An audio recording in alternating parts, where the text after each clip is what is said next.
Welcome to Mobile World Congress and RCR Wireless coverage thereof. I'm Lamore Chaffin, and with me is Derek Peterson. Thank you so much for joining us. Thank you. Good to be here. And so Boingo Wireless has had really exciting news that just came out yesterday. You have a great network that you're deploying, and it's all of a sudden hotspots are going live all over the United States. Why don't you tell us about that? Well, I think that the good thing is we've been doing hotspots for a long time, and we're starting to push the new stuff. It's Hotspot 2.0 or Passpoint, if you've heard of that.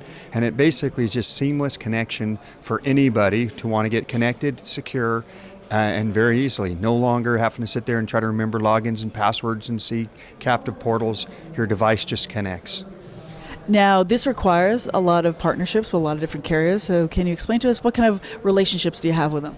Yeah, good question. So it is important to be able to have carriers and basically give people the option to be able to get on. And so with carrier relationships, it ends up making that connection even easier because you can use your existing SIM or your existing relationship you have with a carrier. And if you have that appropriate roaming agreement, then you can just roam right on and you don't even have to have a Boingo account. You could use your existing account or whatever other account that you have. If you don't have those accounts, you have the ability to go quickly set up a Boingo account, go into a website, something like this, downloading a profile, put it on your phone, and now every time you go through any of the hotspot-enabled airports, it just connects. Fantastic. So it's great for the consumer because it makes it easy and seamless for them. They don't even have to think about it. I can't even tell you how much thought I had to give to me and what I was going to be doing here at Mobile World Congress in terms of keeping my connectivity going. And then at the same time, the carriers stay alive. They stay connected to the customer. I would think that that's a very big incentive for them.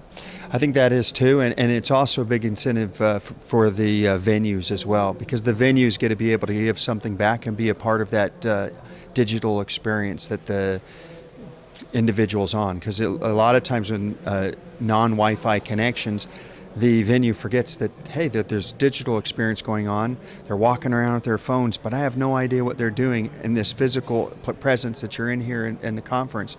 And so it gives us another way to be able to push in the future to be able to do things better. You know, if today you can look around, you can see NFC, a little bit of NFC things. They're trying to address a need, but that need can be addressed by just getting somebody connected, like what Hotspot 2.0 has, and then getting the venues, the carriers, and the Wi-Fi providers like us all working together to be able to drive that better consumer experience. So are you actually capturing data for the carriers and telling them what the people are using it for, where they're connected, how long they're connected, things like that? That's the possibility, and it's not necessarily for the carriers, it's for that venue, because the venue is where they're individuals walking in, and the venue needs to know what's going on in their venue. So that's. And business models, how is it? What kind of splits do you have to do? Does everyone share in this? Is this one big happy family?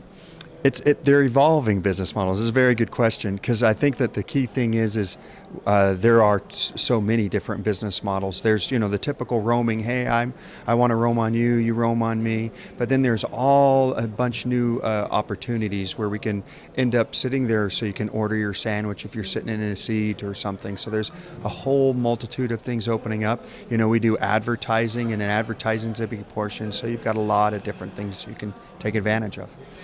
So the 21 locations now, maybe just talk a little bit about where the 21 is and who can actually make access to it, because I bet a lot of our viewers are part of your network platform, or they might want to become part of it. Yeah, well, good.